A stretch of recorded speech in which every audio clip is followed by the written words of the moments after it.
और हमारे जो मीडिया के लोग हैं, 80% जो मीडिया मोदी की सपोर्ट करता है, 20% जो अपने आप को सेकुलर बोलता है, सेकुलर नहीं है, अंदर से आरएसएस की पैंट पहने हुए हैं।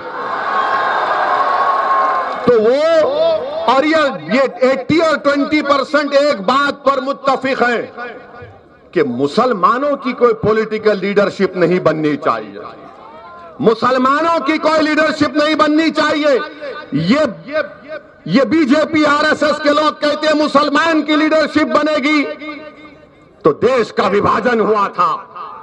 तो हम उनको बताना चाह रहे हैं, अगर आज भारत में इतनी बड़ी तादाद में मुसलमान रह रहे तो हमने, हमारे बुजुर्गों ने जिना के पैगाम को हमने ठोकर मारी थी और हमने कहा कि हम पाकिस्तान से कोई हमारा मतलब नहीं है, कोई मतलब नहीं है पाकिस्तान से हमारा। हमने उस पैगाम को ठुकराया। और जो लोग मुझ पर इल्जाम लगाते हैं, क्या तुम नहीं जानते कि दिल्ली की जामा मस्जिद की सीढ़ियों पर खड़े होकर क्या भारत के मुसलमानों को उस वक्त की हुकूमत के वजीर मौलाना अबुल कलाम आजाद ने नहीं कहा था भारत के मुसलमानों से कि तुम हिजरत के मुकद्दस नाम पर फरार की जिंदगी मत गुजारो? क्या उस वक्त की हुकूमत नेहरू के कैबिनेट के मंत्री कौन थे? मौलाना अबुल कलाम आजाद रहमतुल्लाह अलैह। क्या मौलाना आजाद ने नहीं कहा था कि हिजरत के मुकद्दस नाम पर फरार की जिंदगी मत गुजारो? तुम इस भारत के शहरी हो तो बताओ आपने हमारे से क्या किया? फिर हमको इस वतन अजीज से जब भी मोहब्बत थी, आज भी और कल भी रहेगी इंशाअल्लाह ताला।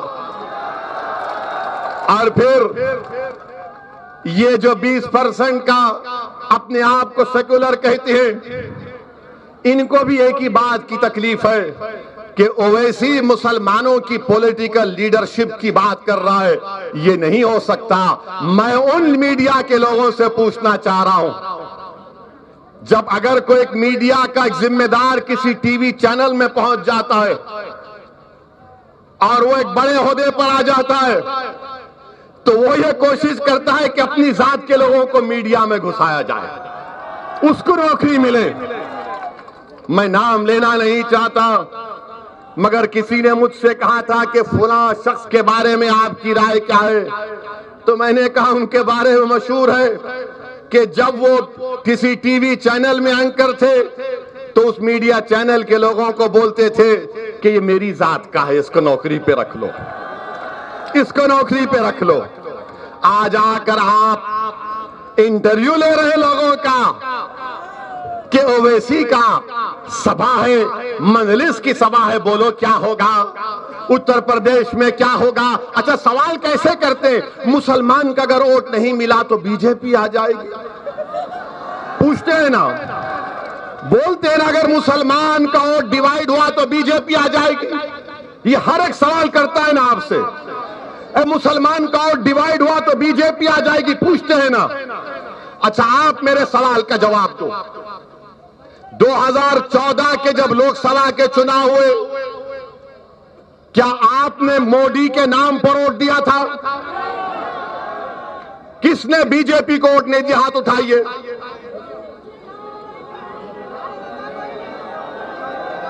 चलिए, एक सवाल हो गया।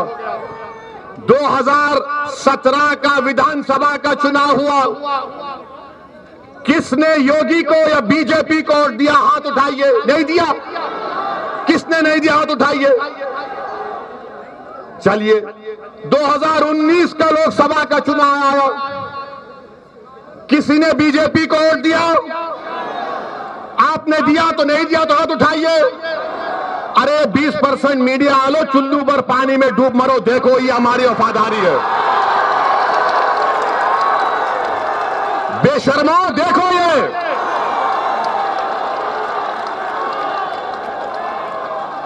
ना 14 में दिया, ना 17 में दिया, ना 19 में दिया। नहीं दिए ना, नहीं दिए ना। क्या तुम दोगे बीजेपी को वोट? क्या तुम मोदी को वोट दोगे? तो क्या तुम अब की बार ओवैसी का साथ दोगे? क्या तुम मजलिस को वोट दोगे? अब सुनो, आप 2014 में किसकी सरकार थी उत्तर प्रदेश में? अखिलेश की थी ना। तो अखिलेश के परिवार के 5 लोग जीते, 5 जीते, और बीजेपी जीत गई पूरा। क्यों जीती बीजेपी? क्यों जीती बीजेपी? सही कहा तुमने, सही कहा तुमने। उन्होंने कहा, मैं नहीं कह रहा हूं, जनता कह रही है। वरना ये 80%, 20% के दल्ले बोलेंगे, ओवैसी बोला।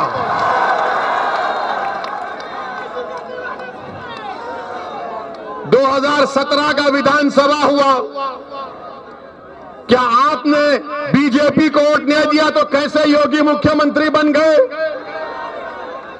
कैसे बने योगी मुख्यमंत्री बताओ? आपसे सवाल नहीं कर रहा हूं, मैं उन लोगों से कर रहा हूं जो असदुद्दीन ओवैसी पर उंगली उठाते हैं। हम जब दलाल देते हैं, प्रूफ देते हैं, तो इनकी जबान खामोश हो जाती है और खामोश बैठ जाते, समझ में नहीं आता कि इससे कैसे मुकाबला